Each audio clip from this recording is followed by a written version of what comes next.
Fala, projetistas, sejam muito bem-vindos a mais um Moa Responde. Acabei de chegar de viagem, agora são 6h35, mas eu não posso deixar de postar conteúdo aqui para vocês no nosso YouTube. Vocês estão gostando do Moa Responde? Se vocês estão gostando do Moa Responde, deixa aqui nos comentários. Aqui eu respondo dúvidas de vocês que vocês me mandam aqui mesmo no YouTube, pra gente conversar mais, pra gente interagir mais. Então, eu gosto do seu comentário. Comenta aqui embaixo no Moa Responde que eu tenho mais chances, que você vai ter mais chances, na verdade, de eu conseguir responder a sua pergunta. Já que nos outros vídeos, e são vários vídeos que eu já postei aqui no canal, são muitas dúvidas, eu não consigo atender todo mundo de uma vez. Então, se você quer ter a sua dúvida respondida, comenta aqui num vídeo do Moa Responde, tá certo? Então, vamos começar mais um Moa Responde, vamos lá!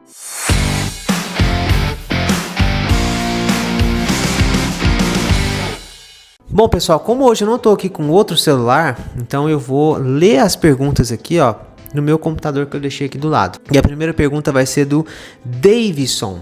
E ele falou o seguinte: fiz um estudo de caso para um apartamento de 136 metros quadrados. Separei em 2 circuitos a parte de iluminação. Realizei 2 cálculos usando o critério pela capacidade de condução de corrente e pela queda de tensão. E o resultado foi utilizar uma seção de 4 milímetros quadrados nos circuitos de iluminação. Tem gente que diz ser um desperdício, mas a previsão foi feita conforme a NBR 5410, considerando 100 watts de potência.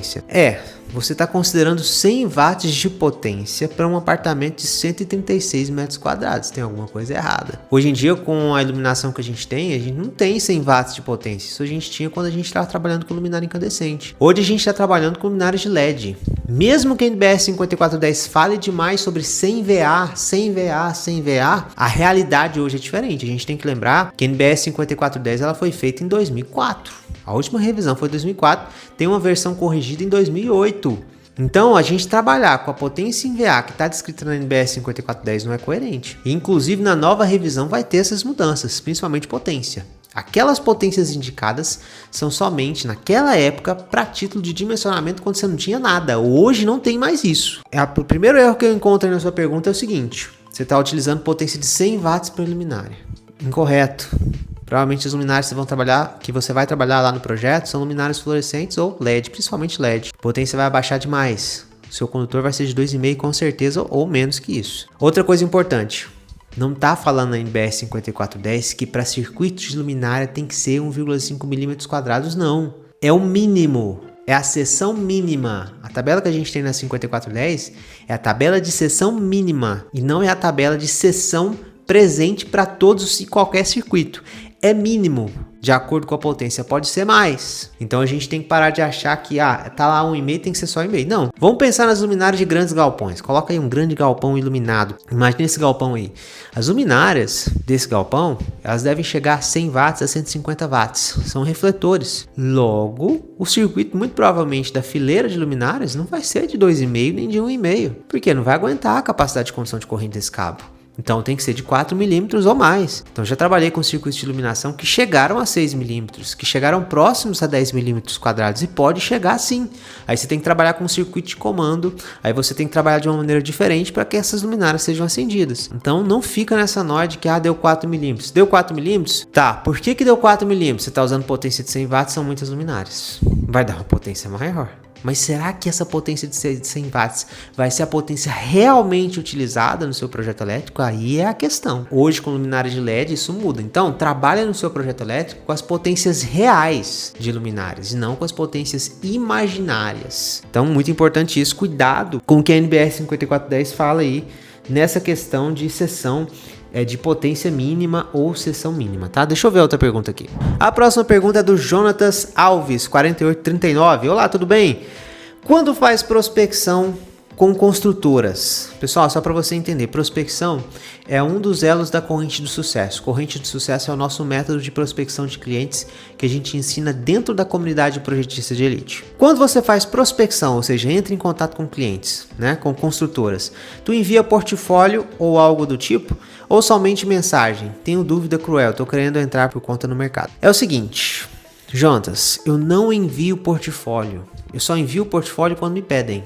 Portfólio é um documento contando a história da sua empresa, os clientes que você atendeu e os projetos que você fez. Quando você está trabalhando com construtora ou qualquer cliente, envia um modelo de projeto. Eu fechei uma venda de R$75 mil, eles não me pediram o portfólio, eles me pediram os modelos de projeto que eu já fiz, para eles verem qualidade e nível técnico. Então, o que eu faço hoje nas prospecções? Eu mando a mensagem padrão que eu ensino para vocês, falando todos os serviços que a gente faz, e embaixo eu coloco um projeto que eu já fiz. Não, o seu portfólio, na verdade, é o seu melhor projeto, e não um portfólio com vários projetos. Na maioria das vezes tem muito texto e o cliente não lê.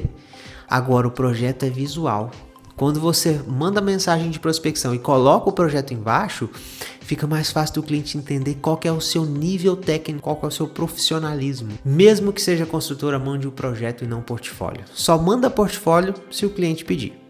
Próxima pergunta agora é do Daniel Félix. Pergunta na tela aí, produção. Ô Moacir, fala sobre o uso da IA em projetos elétricos. Agora, hein? Inteligência artificial para quem é projetista elétrico profissional e para quem trabalha com projetos elétricos. Eu vou trazer aqui 2 inteligências artificiais que eu vim usando nos meus projetos elétricos, nos meus laudos.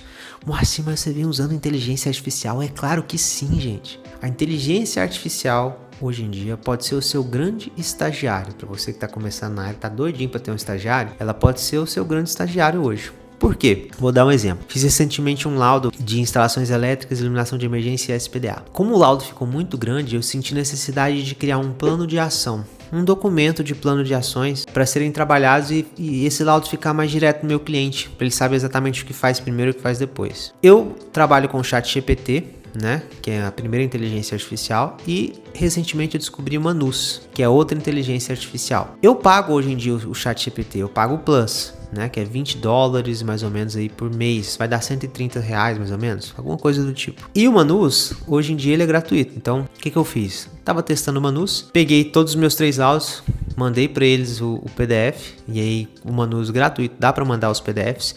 O ChatGPT tem que pagar para poder mandar os PDFs e ele fazer uma análise, né? Então mandei os PDFs dos meus laudos, falei, ó, cria um plano de ação para esse cliente com todas as ações necessárias que eu pontuei no laudo. Ele criou um plano de ação, economizou meu tempo, economizou umas 1h30 de trabalho ou 1 hora de trabalho. O ChatGPT ou inteligência artificial no geral pode ser seu grande estagiário, ele pode te ajudar. Ele não vai fazer um laudo para você, por enquanto não chega nisso, mas ele pode inclusive te ajudar a pensar, a verificar os itens de norma. Se você alimentar, por exemplo, o ChatGPT com uma norma, você acaba de passar todo um conhecimento 5410 para ele. Ele pode verificar esses conhecimentos e através de uma foto que você mandar, ele pode fazer uma análise e essa análise facilitar o que você pode colocar no laudo. Hoje o ChatGPT é um grande aliado, por exemplo, para envio de e-mails e tudo mais. Só que você tem que ter bastante cuidado, nota isso aí. Muitas vezes a maneira que o ChatGPT ou que uma inteligência artificial responde é visível que é uma inteligência artificial. Nem todo mundo fala igual um robô. Então adapta o que essas inteligências artificiais estão trazendo de resposta para você para o seu modo de falar, para sua maneira de falar. Outra dica importante é você colocar na inteligência artificial que você quer uma resposta 100% humana.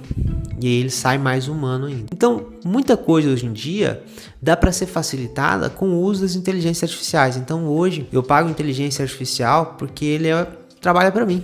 É como se fosse um estagiário para muita coisa que a gente faz aqui nos nossos projetos elétricos, inclusive na análise de projetos elétricos. Hoje em dia eu posso pegar um projeto elétrico em PDF, jogar lá no Manus, por exemplo, ou no ChatGPT e pedir para ele fazer uma análise para mim. A inteligência artificial não vai roubar o seu emprego, ela não vai roubar, vai fazer um projeto elétrico sozinha. Só quem consegue fazer isso realmente é a inteligência humana, de acordo com as normas. Mas hoje ela pode ser uma grande aliada sua. Então, se eu fosse você, já começaria a trabalhar com inteligência artificial aí no seu escritório, que é uma virada de chave e começa a facilitar seu dia a dia com ações mais rápidas. Uma coisa que eu venho fazendo também é programando meu dia por prioridades e peço para ele trazer essas prioridades para mim e me dar uma sugestão do que pode ser melhor fazer primeiro ou depois.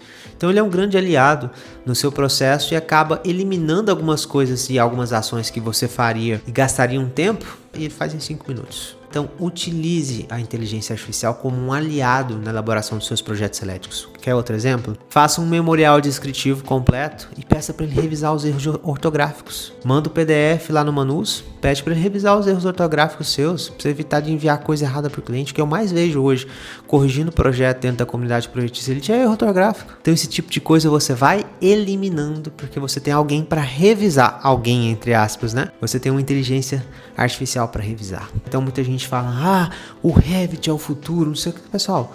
O futuro é você ser mais profissional e utilizar as ferramentas necessárias para você ser mais profissional. Então, inteligência artificial é uma dessas coisas. Beleza? Esse foi mais um Moa Responde. Espero que você tenha gostado. Deixe seu comentário aqui embaixo. E a sua dúvida, para eu responder ela no próximo Moa Responde também. Se você está gostando desse quadro, deixe o seu comentário aí. Muito importante eu saber se você está gostando, se você não está gostando, porque senão eu paro de gravar. Se você quer o vlog, tá com saudade do vlog, manda aqui embaixo também. Tamo junto, um grande abraço e até nosso próximo vídeo.